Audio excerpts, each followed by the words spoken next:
we asked for a grant to go on. We had previously asked for a grant from NIH, and they said, no, this is not relevant to the U.S. Nobody uses marijuana here. Only in Mexico they do that. If you have something relevant, just contact us.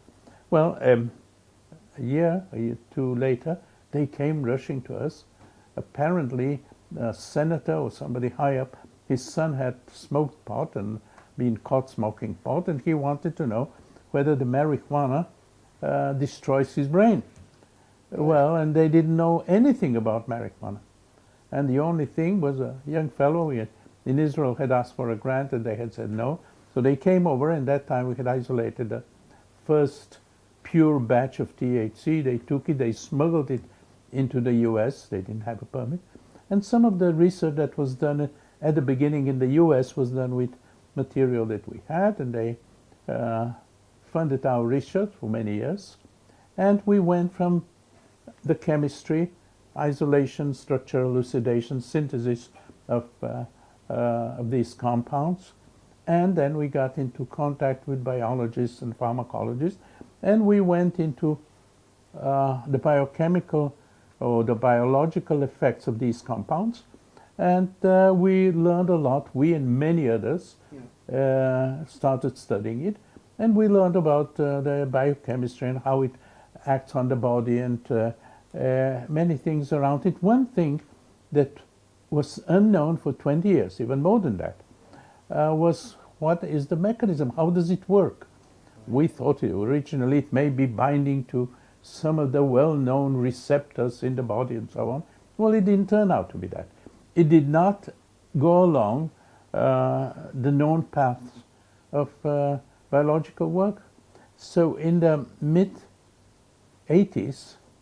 we saw that there might be a receptor, and indeed an American group found a receptor that was in the mid-80s. Right. Now, receptors that are present in our body, and a lot of the compounds present in our body act through receptors, don't exist because there is a plant out there. Yeah. They exist because we produce compounds that activate them. So I said, okay, if there is a receptor, there should be compounds that activate them. THC by chance does the same thing, but it mimics something that our body makes. So we started looking for the compounds that are present in the body, endogenous compounds, if you wish. And we found in 1992, 1995, 20 years ago, more than 20 years ago, we found two compounds, completely different in structure than THC, but doing exactly the same. THC mimics the activity of these two compounds, endogenous cannabinoids, if you wish. And one difference, it acts for a longer period of time. It acts for a couple of hours.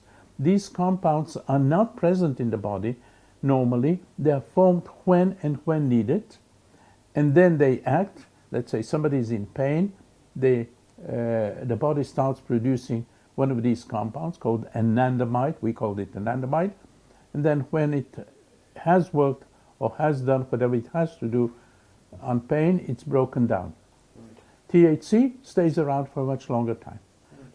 And we found these two compounds. One of them we called anandamide.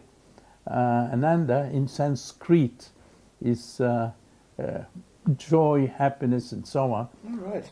We thought of giving it a Hebrew name, but there are not too many Hebrew names for joy. I mean, people here don't like to be sorrow. We wanted something that's happiness, extreme happiness. Right. So we took a Sanskrit name. Anyway, so these two compounds, now there has been a lot of work on these two compounds. Right. Because that's a new neurochemical system. It should have been discovered 50 years ago, but it was not. So each individual person is producing happiness drugs for themselves for the short term. Yes. Well, we thought that it does only that, but it does a huge number of other things. Yeah. The endocannabinoid system, which involves the two compounds we discovered and the receptors that were found, there are two receptors now, and the enzymes that synthesize them and break them down, and THC. All this is a system, and this system is quite complicated, and this system is involved in a huge number of disease states. As a matter of fact, two well-known researchers at NIH in the US just published a review, and they said that the endocannabinoid system is involved in essentially all human diseases. Now that's a very, very strong statement. Never seen anything like that before. And the reason is that these compounds, the endogenous cannabinoids, regulate to a certain extent the action of the other neurotransmitters or some of the other neurotransmitters in the body. And they have activities of their own. So they're very much involved in a lot of activities and in a lot of diseases. So there has been a lot of work on the scientific basis of these diseases, of these compounds and their actions on diseases. So we've been involved in many of these research projects with collaborators in Israel, collaborators all over. In the UK we have collaborators in the US, Canada, Italy, Spain. Right.